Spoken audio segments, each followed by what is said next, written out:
Bem, nos outros vídeos a gente já discutiu o significado da entropia, né, que é uma medida da dispersão de matéria e energia num sistema, e a gente viu já como calcular a variação da entropia em vários processos. Nesse vídeo, a gente vai definir uma escala de entropia, a gente vai relacionar a entropia diretamente com a temperatura. Nada mais é que a terceira lei da termodinâmica. Ela define uma escala de entropia com base na relação da entropia com a temperatura. Então, o que diz a terceira lei? A terceira lei diz que a entropia de todas as substâncias perfeitamente cristalina é a mesma quando a temperatura tende a zero. Ou seja, aqui no caso é zero Kelvin, né, que seria o zero absoluto. Então, para todas as substâncias perfeitamente cristalinas, quando a temperatura tende ao zero absoluto, o mínimo de temperatura, o valor da entropia de todas elas é o mesmo. Daí, por conveniência, por convenção, a gente define esse valor, que é igual para todas as substâncias, nessa temperatura de zero, como zero. Então, com essa convenção, de acordo com a terceira lei, a entropia de todas as substâncias quando a temperatura tende a zero é igual a zero. Isso é válido para a substância perfeitamente cristalina, né, sem nenhum defeito no cristal, e também tem várias outras restrições. Alguns livros até falam que a substância tem que estar em equilíbrio interno, que além de estar cristalino e sem defeito, tem que obedecer algumas outras características. Bem, se definido então a temperatura das substâncias como zero, quando a temperatura for igual a zero, a gente pode, por exemplo, pegar uma substância perfeitamente cristalina, temperatura de zero, e aquecer até, sei lá, 20 graus, por exemplo, e ver a variação da entropia. Com base nisso, a gente define a entropia para a substância em várias outras temperaturas e define a entropia para cada substância. Essas entropias, com essa convenção, às vezes são chamadas de entropias convencionais. E com base nelas, a gente pode calcular a entropia de todas as substâncias, fazer uma escala de entropia. Vocês, inclusive, podem pegar a seção de dados do Atkinson, vai estar lá a entropia molar padrão de várias substâncias. E com base nessas entropias de todas as substâncias, a gente pode calcular a variação de entropia numa reação química, como a gente vai calcular nos exemplos a seguir. Esse cálculo é igual ao cálculo do ΔH de uma reação. A gente usava os calores de formação para calcular o ΔH de uma reação. Aqui a gente vai usar essas entropias convencionais para calcular a variação da entropia de uma reação. Sempre essas entropias das substâncias são entropias molares, né? São entropias por mol de substância, e são também entropias padrão, né? São entropias determinadas com essa pressão de 1 bar. Então, por exemplo, vamos calcular a entropia para essa reação. Okay?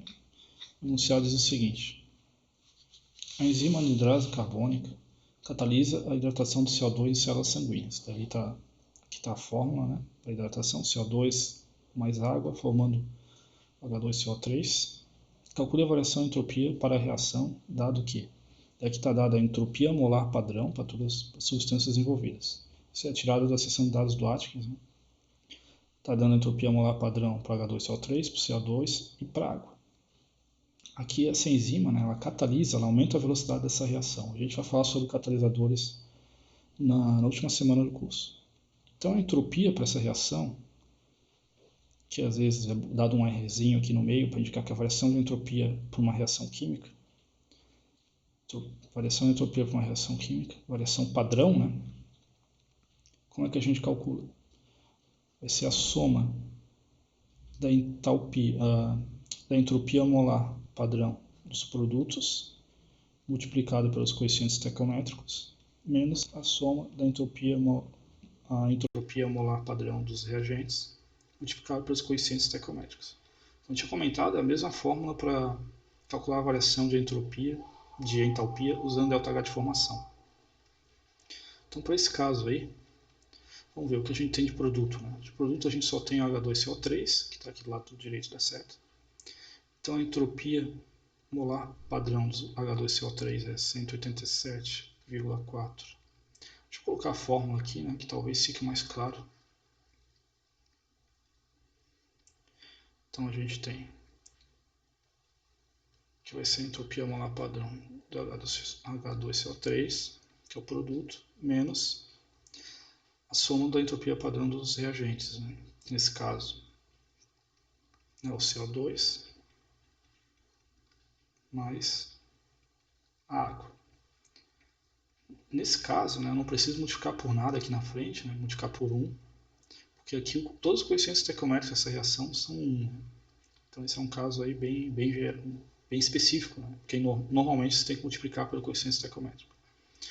Então, a variação de entropia padrão para essa reação vai ser 187,4 Joule por Kelvin por mol, menos a soma desses 69,91, que é a entropia molar padrão para a água, mais 213, que é para o CO2. Né?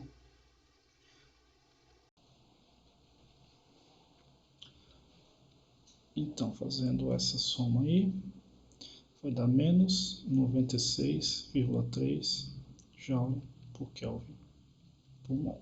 Então, essa é a resposta do exercício. Sempre quando você tem uma reação em que gás são consumidos, né, como é o caso aqui, a gente tinha um gás do lado direito, do lado esquerdo, e não tem nenhum do lado direito, a tendência, nem sempre, mas a tendência é a entropia ser negativa nesse caso. Tá? Sempre quando você forma gás, tem mais gases do lado direito, a tendência é a entropia ser positiva. Isso é uma tendência, né? Nem sempre é verdadeiro. Mas é assim que se calcula a entropia para uma reação química. É relativamente fácil, é bem parecido com um cálculo de entalpia.